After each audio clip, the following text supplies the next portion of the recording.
Praise the lord. ఈరోజు వాక్య భాగం కీర్తనల గ్రంథం 40వ అధ్యాయం 1వ వచనం. యెహోవా కొరకు నేను సహనముతో కనిపెట్టుకొంటిని, ఆయన నాకు చెవియొగ్గి నా మొర ఆలకించెను. ఈరోజు ఈ వాక్య భాగం ద్వారా దేవుడు మనతో మాట్లాడుతూ ఉన్నాడు.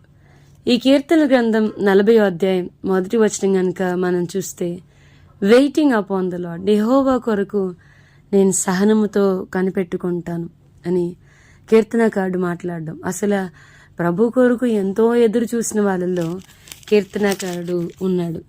కీర్తన గ్రంథం 37వ అధ్యాయంలో మనం చూస్తే గనక, యెహోవా కొరకు కనిపెట్టుకుని వారు దేశంను స్వతంత్రించుకుంటారు అని 37:9 వచనంలో మనం చూడొచ్చు. 37వ అధ్యాయం 34వ వచనంలో కీర్తనలో, యెహోవా కొరకు కనిపెట్టుకుని ఉండుము, ఆయన మార్గమును అనుసరించుము, భూమిని స్వతంత్రించుకున్నట్లు ఆయన నిన్ను హెచ్చించును.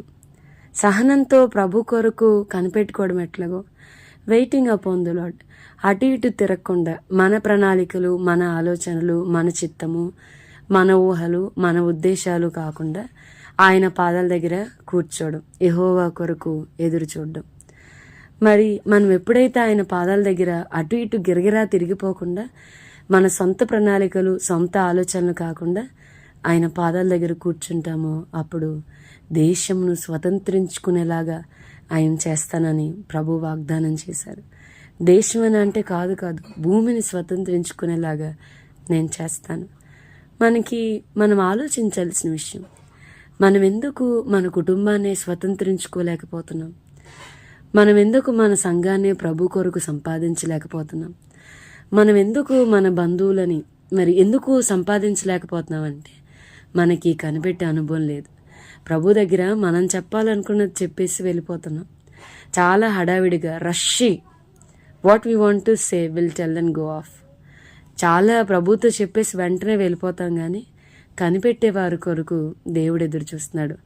మనకి బాగా తెలుసు, యెషయా గ్రంథం 40వ అధ్యాయం 31వ వచనంలో, యెహోవా కొరకు 30వ వచనం, యెహోవా కొరకు ఎదురు చూచువారు నూతన బలం పొందుదు, వారు పక్షిరాజుల వలె రెక్కలు చాపి పైకి ఎగురుదురు, అలియక పరిగెత్తుదురు, సమస్యలక నడిచిపోదురని ఎంతో స్పష్టంగా మరి యెషయా గ్రంథం 40:31లో మనం చూస్తాం. ఆయన కొరకు ఎదురు చూస్తే మనం అనేక మందిని ప్రభు కొరకు సంపాదించగలుగుతాం. అట్లీస్ట్ మన కుటుంబాన్ని ప్రభు కొరకు సంపాదించగలుగుతాం.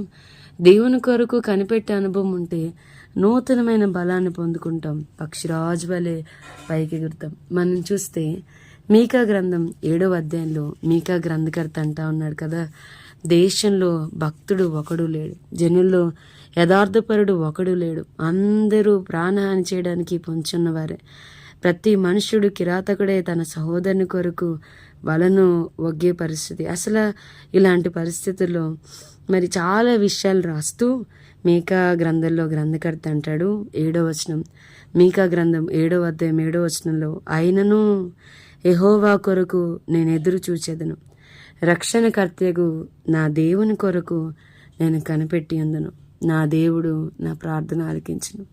పరిస్థితులు ఎంత డివాస్టేట్ అయిపోయినా, ఎంత వికటించినా కానీ, how far the situations maybe, ఎంత డేంజరస్గా ఉన్నా, ఎంత పాడైపోయినా, మీకా గ్రంథకర్త అంటాడు, అయ్యా క్షమించుటలో నీకు సమ్ములైన వారు ఎవరు లేరు, కోల్పోయిన దాన్ని తిరిగి రెస్టోర్ చేయడంలో నీకు సమ్ములైన వారు ఎవరు లేరని చెప్తా ఉన్నాడు. సో వాక్యం వింటున్న ప్రియమైన వారులారా, ప్రభు పాదాల దగ్గర కనిపెట్టే అనుభవం కొరకు మనం ప్రయత్నం చేయాలి. ఈవెన్ రాబర్ట్ అనే భక్తుడు ప్రార్థన చేశాడు, ప్రభా ఓ దేవా నన్ను వంచు అని ప్రార్థన చేశాడు. మనం కూడా ప్రభా నీ కొరకు కనిపెట్టి ఆ వెయిటింగ్ అనేది మనం అసలు ఈ జనరేషన్ వెయిట్ చేయడం అనేది మనకు అసలు ఇష్టం ఉండదు. అన్ని ఇన్స్టెంట్గా వచ్చేయాలి, instant noodles, instant tea, instant coffee, whatever. మనం అన్నిటికీ వెయిటింగ్ అనేది మనకి చాలా కష్టం. కానీ ప్రభు పాదాల దగ్గర వేచి ఉండే అనుభవం కనుక మనం నేర్చుకోగలిగితే, కనిపెట్టగలిగే అనుభవం కనుక మనకుంటే, ప్రభు దగ్గర నుండి చాలా గొప్ప కార్యాలు, ఆశ్చర్య కార్యాలు మన జీవితాల్లో మనం చూడగలుగుతాం. కీర్తనకారుడు వలె సహనముతో ప్రభు కొరకు కనిపెట్టే కృప దేవుడు మనందరికీ దయచేయనుగాక. ఆమేన్. ప్రార్థన చేసుకుందాం. ప్రభా, ఈరోజు వాక్య భాగం ద్వారా మీరు మాతో మాట్లాడినందుకు వందనాలు. వాక్యం విన్న మా ప్రియులైన వారిని అందరినీ దీవించండి.